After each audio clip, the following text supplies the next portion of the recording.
Trek jou skoene uit en sit gemaklik. Vandag gaan ons op 'n avontuurlike uitstappie. Kom ons leer van vars water in die natuur. Vars water is baie belangrik in die natuur en kom in baie verskillende vorms reg rondom ons voor.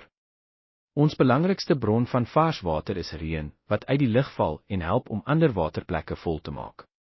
Riviere is groot strome water wat in mere of die see invloei en vars water verdra. Strome is soos kleiner weergawes van riviere.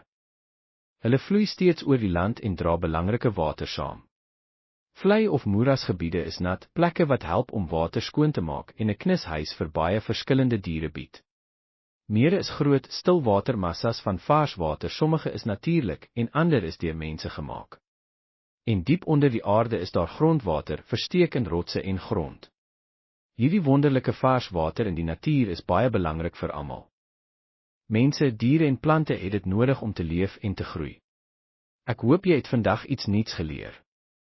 Sien jou op jou volgende avontuurlike reis.